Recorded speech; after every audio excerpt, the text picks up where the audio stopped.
Olá, boa noite. A notícia e a entrevista hoje, Tasso Azevedo.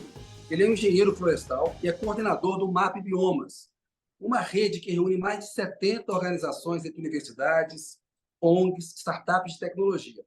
E essa rede monitora, reúne e publica dados sobre o uso da terra, água e fogo no Brasil e em mais 13 países.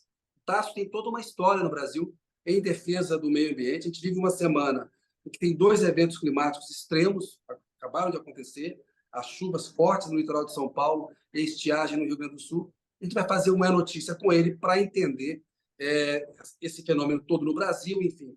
O Tasso dispensa apresentações. O Tasso, obrigado aí pela entrevista. Boa noite para você. Boa noite, grande prazer estar aqui com vocês hoje. Ô, Tasso, antes da gente começar a entrar no tema da entrevista, você é um engenheiro florestal e tem aí uma longa carreira na defesa do meio ambiente, como eu falei. Hoje você é um consultor, um empreendedor social respeitado na área de sustentabilidade, floresta, clima.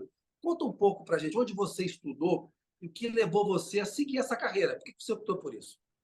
Então, eu estou na Exalc, em Piracicaba, né, que é a Escola de Florestas da USP, Florestas de Agronomia. Eu estudei engenharia florestal, porque para mim era, na época, né, foi o que eu pensei, tinha muito da engenharia, eu gosto muito dessa área das exatas, né, mas também é uma intersecção, né, com a parte de biologia, o conhecimento das florestas, mas essencialmente manejar florestas é lidar com pessoas, com gente. Então achei que era uma intersecção boa entre as três coisas. E fiz minha carreira trabalhando com manejo de florestas, especialmente as florestas tropicais, também com manejo de florestas plantadas, né? Mas depois tive a oportunidade de passar um tempo no governo, na época que a gente implantou o plano de prevenção e combate ao desmatamento na Amazônia, que eu participei junto da coordenação, também a criação do Serviço Florestal Brasileiro, os sistemas de concessão de florestas no Brasil, para o uso sustentável, né?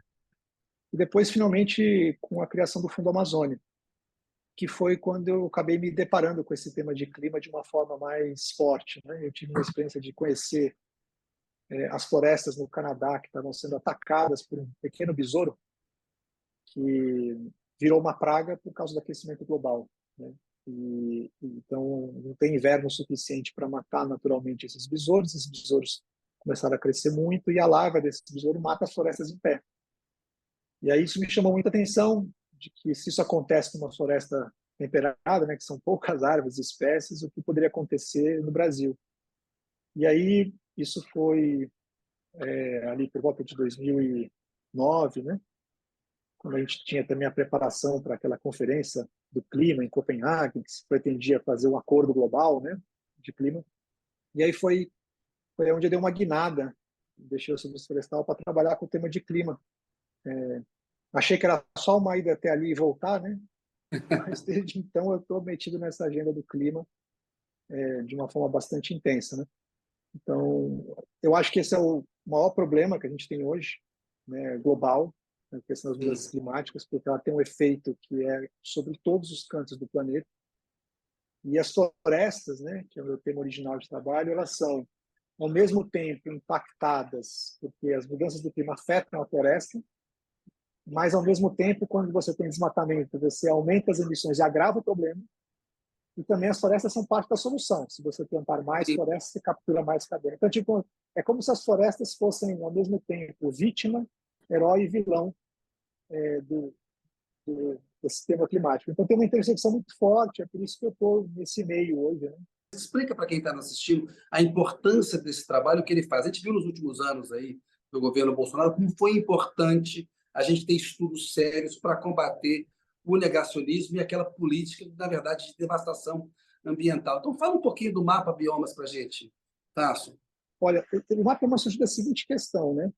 Se você pegar, o Brasil é o quinto maior emissor de gases de efeito estufa do planeta, né? Dos gases que causam aquecimento global. O carbono é o principal deles. E o Brasil é o quinto depois da China, dos Estados Unidos, da Índia e da Rússia.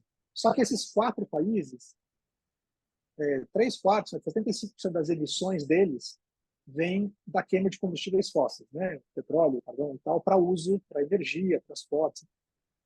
E no caso do Brasil, é invertido, né? Nossas emissões nesses setores são relativamente baixas, a nossa grande emissão, 75% de tudo que a gente emite, vem do que a gente chama de uso da terra. É a forma que a gente usa o território. O desmatamento, a pecuária, né? A agricultura. Então, a gente olhava para esse problema e falava assim, bom, esse é o nosso principal tema. E a gente sabe muito pouco sobre a dinâmica do uso da terra no Brasil. Como é que o uso da terra se dá no Brasil? Então, a gente desenvolveu, lá em 2015, um conjunto de organizações, né, de universidades, empresas de tecnologia e ONGs, desenvolveu uma metodologia para poder contar a história de cada pedacinho de 30 por 30 metros do Brasil. Então, é como se a gente fatiasse o Brasil em quadrados de 30 por 30 metros. Aí a gente tem 9,6 bilhões de quadradinhos, e cada quadradinho desse, usando imagens de satélite que foram gravadas historicamente, a gente classifica o que esse quadradinho foi ao longo do tempo. Então, digamos, você pega um pedacinho ali e diz assim, olha, esse pedacinho aqui, ele começou como floresta lá em 85, daí quando chegou lá em 93, ele foi desmatado e virou um pasto. Aí permaneceu como pasto até 2001, aí foi convertido em agricultura e depois, sei lá, foi convertido em mineração ou área urbana. Como a gente faz isso com todos os pedacinhos, a gente consegue contar a história de qualquer pedaço do Brasil. É uma coisa que foi inédita, né? O Brasil foi o primeiro país, e até bem pouco tempo, era o único país que tinha esse histórico, né, de 35 anos, contando a história de cada pedacinho do país. E hoje está em 14 países, né? O que mudou no Brasil e nesses outros Olha, países? o Brasil, por exemplo, ele perdeu 2 Alemanhas de suas florestas, né? Então, a área é gigantesca, né? Você pega 2 Alemanhas que o Brasil simplesmente subiu do mapa de termos de florestas no país. Então, esse é um exemplo, né? Então, a gente consegue entender onde está acontecendo isso, quais os biomas mais afetados. Outra coisa interessante, o Brasil está perdendo sistematicamente cobertura de água, área de superfície de água. Então, nós estamos vivendo hoje um momento crítico, né, de muita chuva, mas se você olhar o dado histórico ao longo do tempo, o Brasil está secando. Mesmo com a construção de reservatórios e tal, o Brasil vem diminuindo a superfície de água. O Pantanal supera os 60% de redução de superfície de água, né, que é gravíssimo. O que acontece é que quando isso vai reduzindo, a tendência das pessoas é fazer o quê? Irrigação para a agricultura e fazer mais reservatório. Aí, quanto mais reservatório você faz e mais irrigação, mais você consome água, né, que deixa de ir para os cursos naturais. E essa água que não vai para os cursos naturais não gera evapotranspiração e aí reduz a chuva. Então, nós estamos num processo, por exemplo, na Amazônia, de retroalimentar o processo de seca. Estamos acelerando a seca no Brasil. Isso está acontecendo hoje. A gente vê isso muito, né? A gente mapeou mensalmente, né, a superfície de água do Brasil e descobriu que tem 50, 60 mil novos reservatórios de água criados nos últimos 20 anos na Amazônia. E esses reservatórios em fazendas e tal, eles estão reduzindo a quantidade de água que segue para os cursos naturais, onde estão as florestas.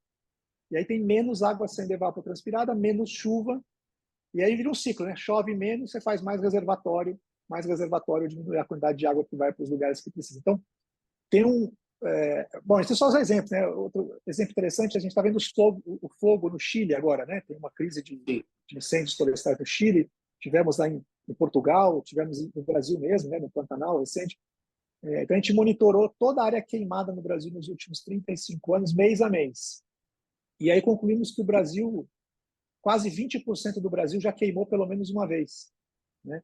Isso faz com que os fogos, né, os incêndios que tem na Califórnia, por exemplo, eles pareçam coisa de criança, comparado com a dimensão que a gente tem em área de fogo no Brasil, né? E com agravante, né, que no Brasil, na Amazônia, não tem fogo natural. É um evento muito raro. Então, é fogo que nós mesmos provocamos. Então, são coisas que a gente ia compreender muito isso, bem. Sabe por quê? O Bolsonaro mentia muito, dizendo que na Amazônia a floresta pegava fogo naturalmente. Explica o que é o fogo natural para o telespectador entender por que é impossível que isso acontecesse na Amazônia. O fogo natural, como é que acontece? Para ter fogo, você precisa ter 3 coisas, né? Precisa ter material combustível para queimar, que esteja seco, né? Para poder queimar. Qualquer um que fez fogueira sabe disso, né? Tem um material seco ali. O tempo tem que estar seco. Se estiver chovendo, você não consegue fazer fogo. E tem que ter alguma coisa para ligar, né? A gente, né, uma pedra, Um fósforo. Na natureza, o que é isso? Na natureza você está o período seco do ano, e quando tá, e você precisa ter o que gera, né, o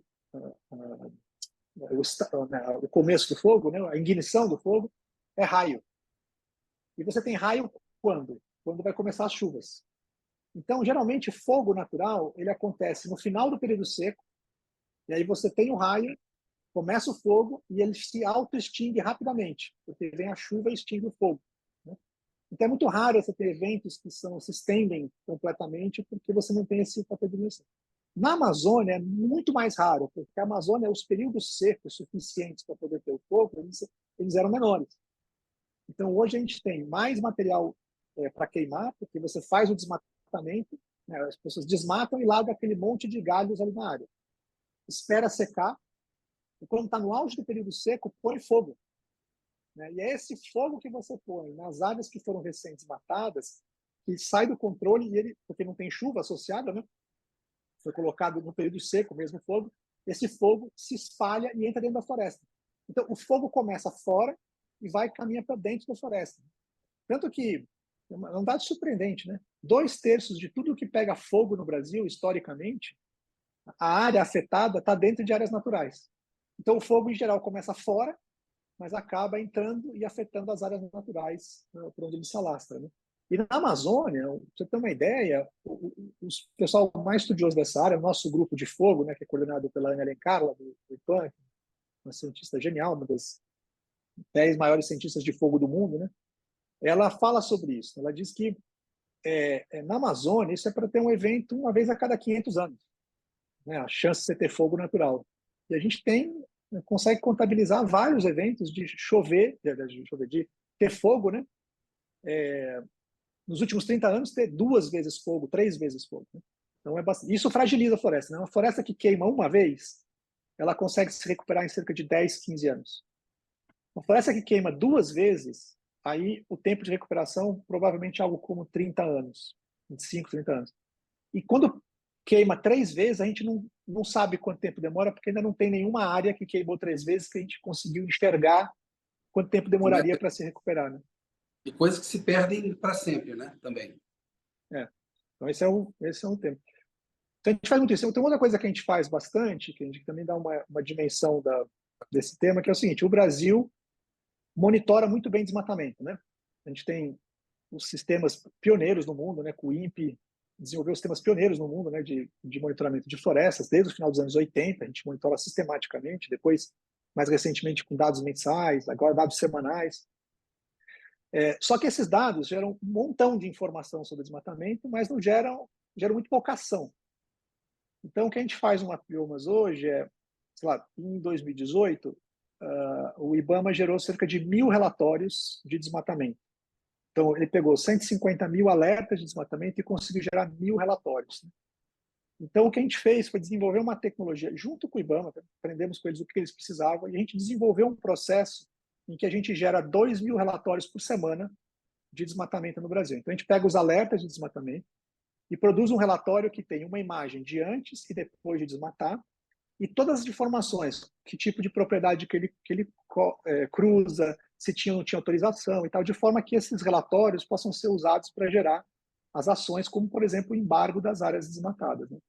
Então, a gente está envolvido em todas essas diferentes etapas e processos em que envolve a gente monitorar os dados, esses dados. E uma coisa bem legal, que além de ser ciência brasileira, né, o top no mundo, referência no mundo, né, feita no Brasil, todos os dados são gratuitos, tudo que é produzido no Mapbiomas, inclusive todos os códigos-fonte, tudo que a gente produz, ele é fornecido para qualquer um na sociedade utilizar de forma gratuita, né, para que as pessoas possam tomar melhores decisões, né, sobre o uso da terra no país. Quando a gente fala do desmatamento, a gente está muito sempre preocupado com a Amazônia pelo peso específico que ela tem no planeta, né? Agora, eu vivo aqui na região de Brasília, por exemplo, a gente vê muito a expansão dessa fronteira agrícola, da soja no centro-oeste, no Cerrado, assim.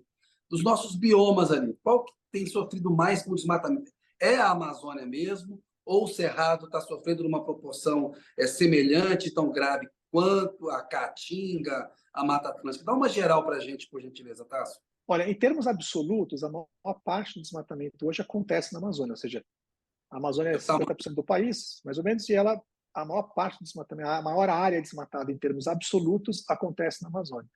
Mas para você ter uma ideia, no ano passado, a área desmatada no Cerrado foi muito próxima à área desmatada na Amazônia, né? Cerca de 10 milhões de hectares, né? No Cerrado, e, aliás, 1 milhão de hectares no Cerrado e 1 milhão de 1,8, né? Quase 1 milhão e 100 mil hectares na Amazônia. Só que o Cerrado é muito menor do que a Amazônia. Então, proporcionalmente, o Cerrado está desmatando mais do que a Amazônia. Ao ponto de que a Amazônia já foi desmatado cerca de 20% historicamente, né? E no Cerrado a gente já está se aproximando de 50%. Metade do Cerrado já foi convertido, né, e desmatado. E no caso da Amazônia, cerca de 20%. As consequências são diferentes, porque cada bioma tem um comportamento, né? No caso da Mata Tem essa Atlântica, coisa por de que o exemplo, Cerrado é a caixa d'água do Brasil e que esse desmatamento vai afetar o fornecimento de água como um todo para o Brasil e agravar aquele problema de um país secando como um todo. É isso, né? porque a maior parte das bacias brasileiras nasce no Cerrado, né? Todas as grandes bacias no Brasil, elas têm pelo menos uma parte delas que sai do Cerrado, né? Na bacia do São Francisco, o próprio Amazônia, né? Através ali do Araguaia, Tocantins, né? Xingu, bacia do Xingu, enfim, tem várias dessas bacias que começam no Cerrado, né? Então a gente chama ela da caixa d'água, né? Que é onde começa a irrigação, né? Para todo o país, né?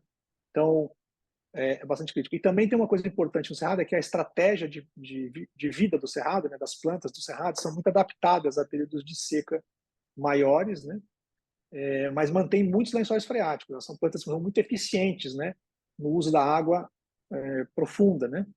E então, quando você converte o Cerrado para essa coisa do uso superficial, né, da água, ele gera estresse hídrico mais rápido também. Então, enfim, tá tudo conectado, né? E tem o Isso é a Pantanal, né? monocultura da soja mesmo, a maior ameaça? O principal tema, não é o fato de ser monocultura ou não, né? Mas é a conversão de muitas áreas ao mesmo tempo, sem você deixar as áreas naturais que precisam ser intercaladas e tal, bem planejadas. Então, a gente não tem um sistema de planejamento que use mesmo, por exemplo, o zoneamento econômico ecológico de forma a garantir que tem os corredores adequados, os espaços adequados para manter essas caixas d'água, né? Essas áreas todas no entorno das áreas de pressão permanente, né? Que são as áreas ao longo dos rios, elas são muito importantes para manter, digamos assim, o fluxo da água ele ser menos brusco, né? Porque com a mudança climática, o que acontece é que a gente tem períodos secos que estão se prolongando e os períodos de chuva que estão se concentrando. Então, tem alguns lugares que o efeito é dramático. No Pantanal, por exemplo, o efeito é dramático, né? Porque está reduzindo a irrigação nas bacias, que vai para o Pantanal. Então, ele está ficando com períodos muito estendidos, né, de seca e períodos muito concentrados de chuva. Então, essa é uma dinâmica que faz com que, por exemplo, o Pantanal tenha perdido 60% da superfície de água. Né? Eu tive ano Potássio, isso passado. matar para a agricultura, agronegócio, a gente sempre vê um discurso recorrente dos ambientalistas dizendo que não precisa desmatar mais no Brasil para se aumentar a produção agrícola, temos terra suficiente. O que a gente está fazendo é desmatando de uma maneira irresponsável e desnecessária, se a gente for analisar que deveria ser uma agricultura comprometida com respeito ao meio ambiente. Dá para de diversas maneiras. Né? Primeiro dado, assim, esse dado não é um dado chutado. Né? A gente, como monitora todos, né, os pedacinhos do Brasil, a gente consegue mostrar claramente cada desmatamento, o que se converteu à área. Então, de todas as áreas que foram desmatadas de 85 para cá, aliás, as áreas inclusive desmatadas anteriormente, hoje estão como atividade agropecuária pelo menos 95% dessas áreas. E, em muitos casos chega a 98%, 99%. O restante, né, é que foi convertido para mineração, algum tipo de infraestrutura e áreas urbanas. Mas as áreas urbanas e mineração são uma área ínfima do Brasil, são muito pequenininhas. Né? Até tem reservatórios de água também, mas enfim, isso tudo cabe em 2, 3% de desmatamento. Então, essencialmente, no Brasil, não é só uma coisa no Brasil, acontece em outros países também, a conversão de áreas naturais se dá para atividades de agropecuária. Agora, no Brasil tem uma característica específica, é que a maior parte dessa área foi convertida para pastos. E os pastos no Brasil têm, em geral, uma baixa produtividade. Então, você vai ter uma média aí de talvez 1,2 animais por cada hectare, né? Que é o tamanho de um campo de futebol. E a gente tem tecnologia hoje para ter fácil, tá? Sem grandes, nada, né? Ciência de foguete não, coisas simples de práticas agrícolas que podem levar a gente a ter cerca de 2, 3, 4 animais por hectare. Então, por isso que se diz que a gente não precisa desmatar mais. O que a gente precisa fazer, se a gente fosse pensar o Brasil como um todo, né? Se o Brasil fosse uma única entidade, assim, a decisão seria meio óbvia, seria protege a floresta, que a floresta garante a água que precisa para a agricultura. E você pega e diz assim, bom, então agora eu vou pegar o território que eu estou usando, esse aqui eu estou usando muito ruim, está muito ineficiente aqui o uso do pasto de um boi por hectare, eu vou colocar 2, 3 animais por hectare, e a área que sobra eu transformo elas em agricultura. Então eu posso, seguramente, duplicar a área agrícola do Brasil, seguramente, sem nenhum problema, duplicar a área agrícola do Brasil, manter ou aumentar a produção pecuária no mesmo território, e ainda sobra um pouco de área para reflorestar. Quer dizer, isso você consegue ver mesmo. Agora, por que não acontece isso? Porque a decisão sobre o uso da terra ela é feita em cada propriedade. Então, cada proprietário de terra ele toma a sua decisão. E, em geral, as pessoas tomam a decisão olhando para o seu próprio problema, né? Então, pode ser que a decisão de fazer aquele desmatamento naquela propriedade é uma decisão que faça todo sentido, né, para aquele proprietário. Só que ela não faz sentido coletivamente, e nem no longo prazo, até para aquele proprietário, pensando coletivamente. Então, como é que a gente tem que tratar isso? A gente tem que criar mecanismos coletivos, primeiro, de regular o que você faz ou não faz. Por isso que é importante o Código Florestal, né, as áreas de preservação permanente, manter pelo menos 20%, né, de cobertura florestal no Brasil em geral, na Amazônia isso vai a 80%.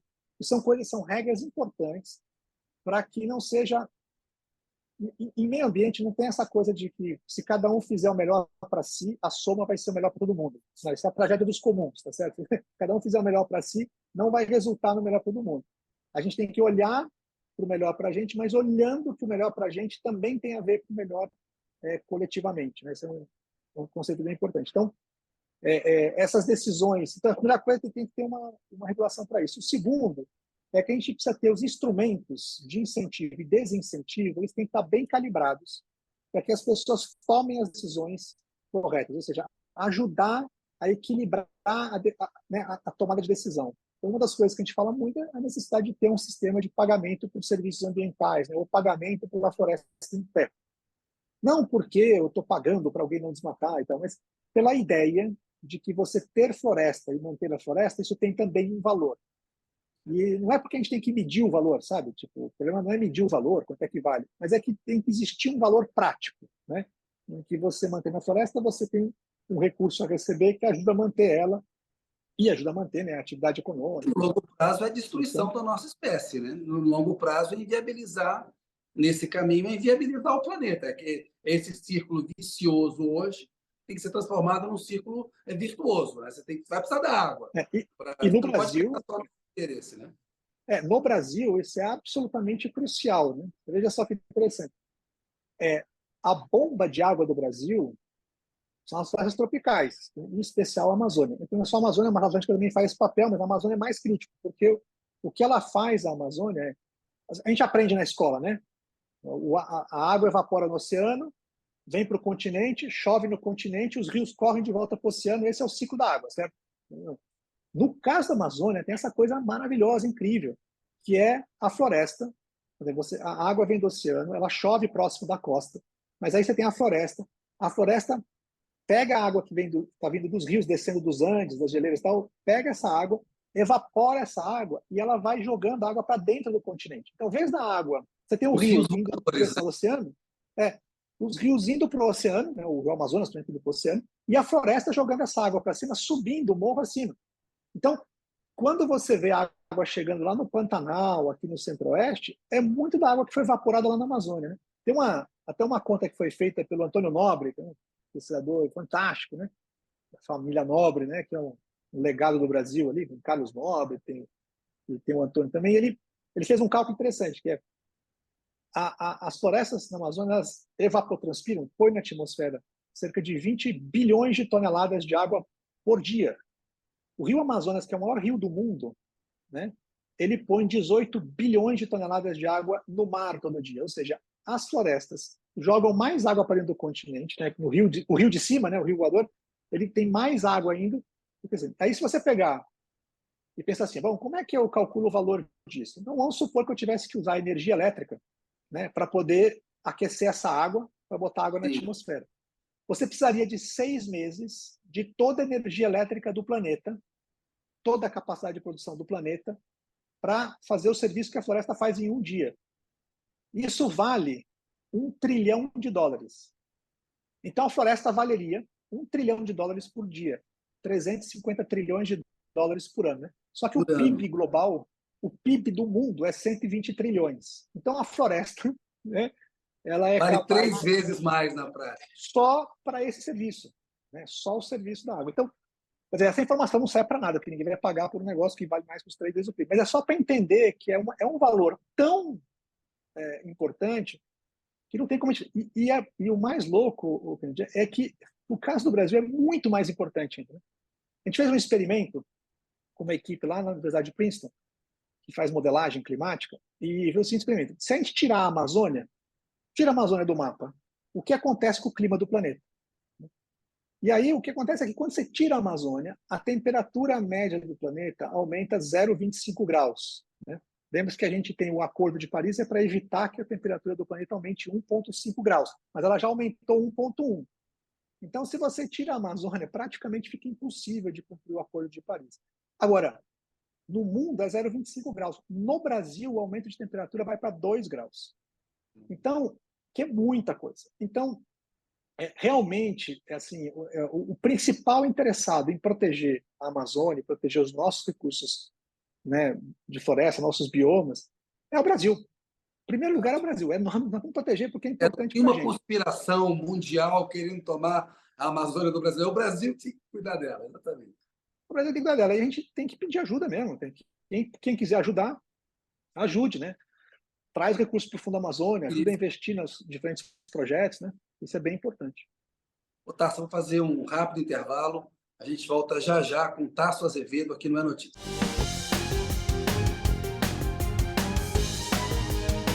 Olá, É Notícia está de volta com o Tasso Azevedo, coordenador-geral do MAP Biomas. Tasso, a gente estava falando da importância de preservar a floresta, o valor intangível que ela tem. Você até deu uma ordem de grandeza, né? 3 vezes a riqueza mundial que a floresta vale num ano, né? Se a gente fosse falar disso. Explica para a gente viu essa semana no Brasil, né, simultaneamente, um desastre natural, um evento climático extremo no litoral norte. Entre São Sebastião e Bertioga, São Sebastião foi a mais atingida, choveu num dia o que choveu em todo o verão do ano passado, de 2021 para 2022. Já no Rio Grande do Sul, há uma estiagem que está sendo comparada como uma das maiores aí das últimas 2 décadas. Como que é possível? Você já deu uma palhinha antes, já ajudou isso. Mas por que esse tipo de evento acontece dessa forma no Brasil e por que eles estão ficando mais frequentes? Aí tem 2 fatores importantes no Brasil, né? Tem um direto, que é o que está acontecendo com os nossos biomas. Né? Então, a perda de cobertura florestal nos biomas, ela tem um efeito que é desregular o ciclo de chuvas. Né? Então, você tem períodos que vão se prolongando em termos de seca e com a chuva se concentrando em alguns períodos.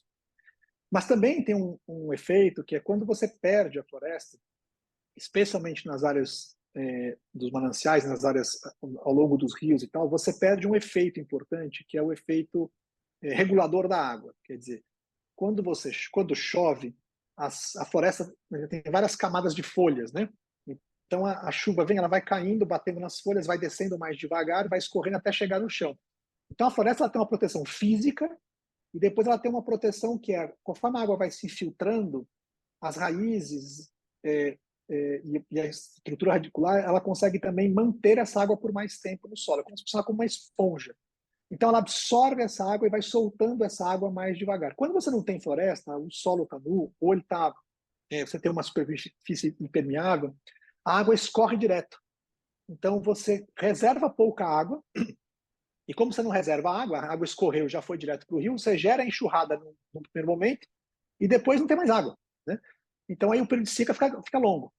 Então, as florestas têm esse papel também de esponja, né? Reserva água, evita que você tenha uma enxurrada e, ao mesmo tempo, libera a água mais lentamente ao longo do ano. Você vê, quem tem rancho, sítio, sabe muito bem disso, né? Que é onde você tem floresta, tem olho d'água, né? E se não Sim, tiver floresta, não tem o olho d'água, aí seca a propriedade. Então, essa é uma questão. Mas isso é agravado pela mudança climática. Porque o aquecimento do planeta, ele tem essa energia toda que está aquecendo o planeta, né? Que é os gases de efeito estufa fazem aprisionar mais calor no mundo, isso aquece o planeta. O principal efeito, né, em magnitude, acontece nos oceanos, né? Que é os oceanos estão aquecendo, estão capturando mais energia, está ficando no oceano. E isso está elevando a temperatura do Atlântico. E isso junto com a El Niña, né? Então, esse processo faz com que a gente tenha mais chuvas torrenciais. E um efeito secundário disso acontece lá no sul, que aí tem a ver com... Eu não sou climatologista, então já vai no meu limite, né? Mas tem a ver com a forma como as correntes de ar estão andando, né, entre o polo e o oceano, faz com que você tenha os ciclos de alta altitude mais lentos. Então, quando você tem calor, fica mais calor, quando você tem frio, fica mais frio, né? Porque fica muito tempo as massas de ar ali em cima. E a gente tem um pouco desse aprisionamento acontecendo lá no sul. Não é o primeiro ano de grandes secas, né? Nós tivemos grandes secas no ano passado, grandes secas nos 2 anos anteriores. E esse ano, neste momento, né, é o lugar mais seco do planeta, com a pior estiagem, é realmente essa região ali, Rio Grande do Sul, também ali no Uruguai, Argentina. E, ao mesmo tempo, né, a gente com essas chuvas torrenciais inacreditáveis que a gente viu ali, né, no litoral paulista, né? Chegou a 800 milímetros. Quando me falaram, eu vi a primeira vez o número, estava em 680, não até acreditou, eu né? pensei, não, é 68,8, esqueceram do ponto, né? Tipo, Já seria que muito, já né? seria um número, incrível. 680 é uma coisa absurda, né? Na quantidade de água que caiu ali. Então, você tem esse agravamento, né, que é agravado pela mudança climática. A gente não pode dizer, viu, Candy, que esse evento é mudança climática. Isso não dá para dizer, a gente só consegue dizer isso numa escala de tempo que não é assim imediata, né? É mais olhando Mas retroativamente. Mas a gente desconfia que seja um evento de mudança climática, né? Pela não, é que a intensidade. mudança climática não é um evento, né? A mudança climática ela é um processo que está acontecendo que agrava os eventos. Então, esse tipo de agravamento é esperado, né, pela ciência para acontecer e E ele só passa. vai ficar pior. Vai ficar pior. Quer dizer o seguinte, se chover 800 milímetros agora, vai ter um momento que vai chover mais do que 800 milímetros. É simples assim, tipo, os eventos estão se agravando. Não só no Brasil, acontecendo em várias partes do mundo. Então, e essa é uma questão muito chave, Kennedy, porque a gente aprendeu na vida a planejar, né? Todos nós que trabalhamos com planejamento, engenharia, essas áreas, a gente aprendeu que você olha a série histórica do passado, né? Vê como é que está a média, como é que funcionou e tal, aí você planeja para o futuro baseado no que já teve no passado. Só que agora não tem mais isso. Agora não tem mais isso. Agora para você planejar o futuro, você tem que pensar qual vai ser o agravamento que a gente vai ter com as mudanças climáticas, entendeu? Esse é o tema que a gente tem atualmente, né? O dilema que a gente está vivendo atualmente. A gente viu, né, Tássio, no governo passado, no governo Bolsonaro, uma destruição da política ambiental, e a gente vê agora o governo Lula retomando a agenda ambiental, inclusive na sua política externa, né? A gente viu o reforço que teve o Fundo Amazônia, até os Estados Unidos vão entrar agora no Fundo Amazônia, com uma quantidade pequena, mas vão entrar.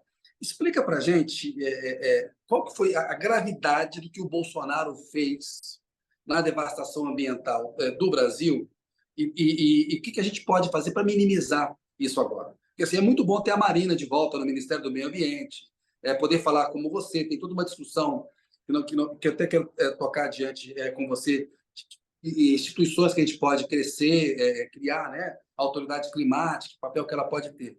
Mas explica primeiro por que foi grave o que o Bolsonaro fez. Eu acho que, em essência, foi a primeira vez que a gente já teve várias transições de governo, né, de vários matizes e tal, mas é a primeira vez que a gente teve um governo que deliberadamente operou contra a agenda ambiental. Isso nunca tinha acontecido, nem na época dos militares, nunca o Brasil tinha passado por uma E da situação dessa. redemocratização para cá, né? Se a gente pegar o governo Sarney, Collor com a Eco 92, Fernando Henrique, Lula, Dilma, o Temer tem uma mudançazinha, mas não sei se é tão grave como a Não, questão do Bolsonaro. Mas tinha a política ambiental, ela estava melhorando com o tempo, né? se cristalizando e melhorando mesmo o país. Isso. Então, o que acontece assim, a gente teve um processo que é basicamente operar contra, né, a agenda ambiental que a gente nunca tinha tido antes. Sempre o Brasil passou por um processo de construção da agenda ambiental, das instituições, programa de combate ao desmatamento, das unidades de conservação, política de resíduos sólidos. E, de repente, a gente teve uma espécie de apagão, né, mas foi um apagão provocado, né, estimulado. E nessa área ambiental, a gente pode tomar o desmatamento como exemplo, ela funciona muito por expectativa, né? Se você tem a expectativa de que não vai haver penalização, de que vai ser feito vistas grossas e que vai ser, inclusive, estimulado, né? Por exemplo, como foi estimulado o garimpo, né, em áreas protegidas, os agentes que estão no mundo, eles operam para poder causar esse problema. Então, a essência foi isso. Então, foi na prática, se cortou orçamento, se impediu que os funcionários pudessem trabalhar, se fez pressão, de toda a ordem possível. Caiu dramaticamente as multas ambientais, os embargos foram praticamente paralisados, enfim, foi bastante trágico. Então, o que nós estamos vivendo agora é um processo, primeiro, de reversão das expectativas. Vamos dizer, não, nós estamos agora numa direção contrária, isso já tem efeito, né? Quando você começa a dar esses sinais, ele já começa a ter efeito prático, né? E a segunda é reconstruir. Tem que reconstruir as pontes, reconstruir as instituições, reconstruir os programas e implementá-los para poder fazer a reversão, né, do estrago que foi feito nos últimos anos. E nessa reconstrução, por que é importante se criar uma autoridade climática e que efeito prático ela teria sobre esses eventos climáticos extremos? O que acontece? Esse tema da questão climática ele virou uma emergência e ele tem que trabalhar com muitas instâncias dentro do próprio governo, no nível federal, estadual e na sociedade, para que a gente possa atingir as metas propostas, tanto na área de mitigação, redução das emissões, quanto na adaptação, para a gente se adaptar às situações dramáticas que a gente está vivendo de clima. Então, é tão importante quanto você tem, por exemplo, a gestão da economia. Para a gestão da economia, você tem um órgão com independência, como por exemplo, o caso do Banco Central, para poder gerir o tema da moeda, de funcionamento, etc. Você pega para a água, tem a Agência Nacional de Águas para cuidar da implementação da Política Nacional de Águas. Então, um pouco, a figura é um pouco essa, a ideia de você ter uma autoridade climática que tenha a possibilidade, a capacidade de pegar aquelas que são as decisões da Política Nacional de Mudanças Climáticas, do enfrentamento da mudança climática, e garantir que ela vai ser implementada, que os instrumentos vão ser colocados em lugar para que ela possa acontecer e ser efetivamente implementada e que os resultados, né, que a gente obtém nas políticas públicas sejam aqueles desejados, de forma que, se eles estiverem saindo de curso, você possa fazer as correções de curso ao longo do tempo. Então, esse é um tema central e é uma autoridade que vai ser necessária para ter ao longo dos próximos 20, 30 anos para colocar o Brasil no rumo, né, do enfrentamento das mudanças climáticas, de novo, né, que é a nossa principal crise global. Sem dúvida, muito necessária mesmo, você está coberto de razão. Chegamos no finalzinho aqui, tem um pinga-fogo, eu pediria que você respondesse em 1, 2 palavras aos temas que eu vou citar aqui, tá bom? Amazônia. É o nosso maior tesouro. Mata Atlântica. É o exemplo que a gente não quer repetir. Caatinga. Eu acho que é o nosso bioma único, né? Só tem no Brasil. É um bioma único. Cerrado. Cerrado é a nossa caixa d'água, né? Chico Mendes. Chico Mendes foi uma referência de unir o social e o ambiental. Referência social e ambiental, né? Chico é um herói. Marina Silva. Acho que do ponto de vista de liderança, né, para construir coisas boas nessa área de sustentabilidade, é a maior que eu conheço viva hoje. Bolsonaro. Para esquecer, né? Lula. O líder forte, marcado para a história, e que está comprometido com essa agenda, né, que é tão cara hoje para todo mundo. Tá, só quero agradecer demais a sua entrevista, viu? Uma aula, e é sempre bom falar com você, você sempre explica muito bem. Parabéns aí pelo trabalho. Te agradeço, até uma próxima, tá bom? Valeu mesmo. Obrigado, prazer falar com vocês. Prazer foi todo nosso. O É Notícia fica por aqui. A gente volta na semana que vem. Um abraço, Tássio, e até uma próxima. Agradeço muito a sua audiência. Um abraço.